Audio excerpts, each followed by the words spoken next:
नानालाई हाम्रो हलेसी नगर कमिटीको मलाई सरसल्लाह अनुसार यस नगरको सहसंयोजकको रूपमा पनि जिम्मेवारी प्रदान गरिएको छ। फेरि तालीले स्वागत गर्नु होला। उर्मिला राई सदस्यको रूपमा रहनुहुन्छ।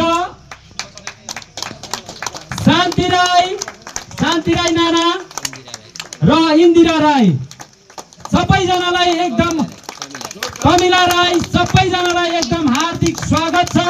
तपाईहरुले सानो मन बनाउनु पर्ने कुनै पनि काम छैन क्या। श्रम संस्कृति पार्टी भनेको यस्तो पार्टी हो जो यो हलेसीको यो तल्लो बजारको पानीको मुहान जसरी सफा तरिकाले अहिले बगिरहेको छ, हामी निसङ्कोच रूपमा यो पानी पिउन सक्छौं नि।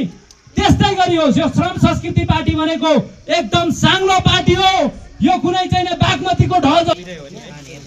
उहाँहरूलाई धेरै धेरै धन्यवाद। हाम्रो महावीर दाइले तपाईहरुलाई मैले अघि नै भनिसके, तपाईहरु निसंकोच भएर तपाई हामी टिममा अगाडि बढाउँ।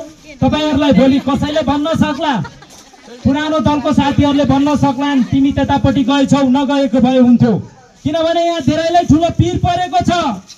खानालाई यति रास भात पस्केर बसेको स्थिति हो। त्यहाँनिर तपाई हामी प्रवेश गर्दै गर्दाखेरि अब जनताले त तिनीहरुलाई विश्वास गर्ने भयो, हर्क साम्पाङ माटोलाई विश्वास गर्ने भयो भनेर उहाँहरुलाई ठूलो पीर परेको छ। तपाईहरु ढुक्क रहनुस्।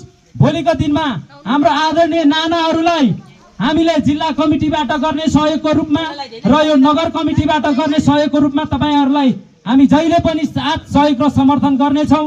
तपाई हामी भोलिको दिनमा जसरी आज यो हलेसी बजारमा श्रम अभियानलाई चलायौं, त्यसै गरी निरन्तर रूपमा यो अभियानलाई तपाईहरुले चलाउन सक्नु भएको होस् र तपाईहरुको सल्ले जसले चाहिँ 3-4 महिना अगाडिदेखि यो श्रमदानलाई निरन्तर रूपमा अगाडि बढाइराख्नु भएको छ, यहाँहरुलाई धेरै धेरै धन्यवाद।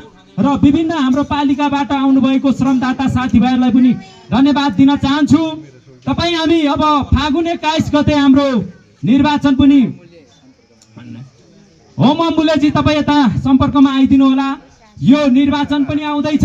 हाम्रो गाउँ गाउँमा ठाउँ ठाउँमा तपाई हामीले अभियान चलाउनु छ।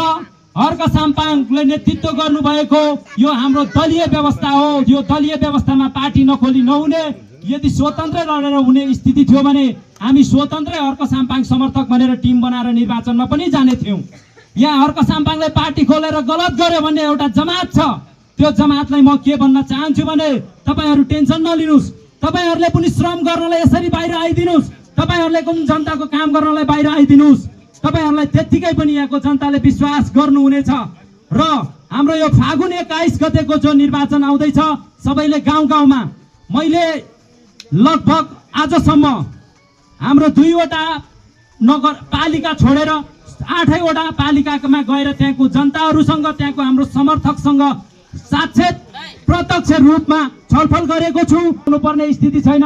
मासु खुवाउनु